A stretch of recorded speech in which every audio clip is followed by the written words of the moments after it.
अहंकार से मुक्ति। एक बार की बात है, एक छोटे से गांव में मोहन नाम का एक व्यक्ति रहता था। मोहन के पास बहुत संपत्ति थी, अच्छा घर था, खेती बाड़ी थी और जानवर भी। गांव में उसकी गिनती सबसे अमीर लोगों में होती थी। धीरे धीरे मोहन को अपने पैसे और संपत्ति पर घमंड होने लगा। गांव के लोग उसे सम्मान देते, उसकी तारीफ करते और उसकी तारीफ सुनकर मोहन का अहंकार बढ़ता ही गया। एक दिन गांव में एक साधु महाराज आए। साधु बड़े ज्ञानी थे और उनके पास एक ऐसी शक्ति थी जिससे वह लोगों की मन की बात समझ जाते थे। मोहन को लगा कि अगर वह साधु महाराज से मिले तो साधु भी उसकी प्रशंसा करेंगे और उसका नाम दूर दूर तक फैल जाएगा।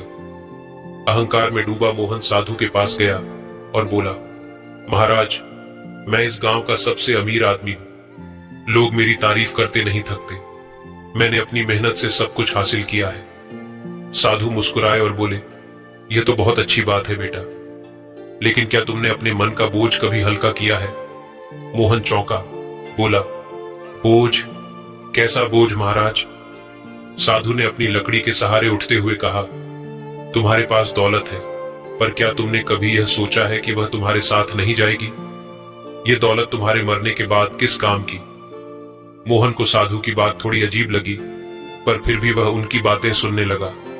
साधु ने कहा, अहंकार वह आग है जो इंसान को अंदर से जला देती है बेटा। दौलत और संपत्ति पर घमंड करके जो आनंद मिलता है वह बहुत छोटा होता है। असली आनंद तो तब है जब हम अपनी संपत्ति का उपयोग किसी और की मदद में करें। कभी किसी गरीब की मदद की है तुमने? मोहन ने पहली बार अपने जीवन में सोचा कि उसने अब तक केवल अपने लिए ही सब कुछ किया है। साधु ने उसे एक उपाय बताया।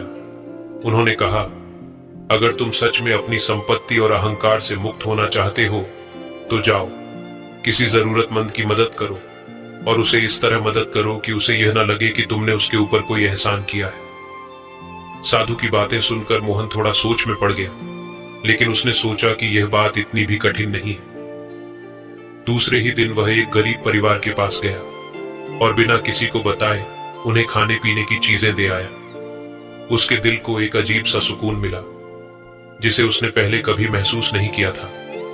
धीरे धीरे मोहन अपने अहंकार को छोड़कर दूसरों की मदद करने में लग गया। वह अब किसी को दिखाने के लिए कुछ नहीं करता था, बल्कि सच्चे दिल से दूसरों की मदद करता था। उसके जीवन में एक नई खुशी आई थी और गांव के लोग भी उसे अब सच्चे सम्मान की नजरों से देखने लगे थे। समय बीतता गया और एक दिन वह साधु महाराज फिर गांव लौटे। मोहन ने दौड़कर साधु महाराज के चरणों में प्रणाम किया। साधु ने उसके चेहरे को देखकर मुस्कुराते हुए कहा, बेटा, अब तुम्हारे चेहरे पर सच्ची खुशी है। देखो, अहंकार मुक्त जीवन ही असली जीवन है। जब हम दूसरों की मदद करते हैं तब हमें अहंकार की नहीं बल्कि संतोष की प्राप्ति होती है। इस तरह मोहन ने समझा कि असली संपत्ति धन और शोहरत नहीं है, बल्कि वह खुशी है जो दूसरों की मदद करने से मिलती है। अगर आपको यह कहानी अच्छी लगी हो तो इसे लाइक करें। धन्यवाद।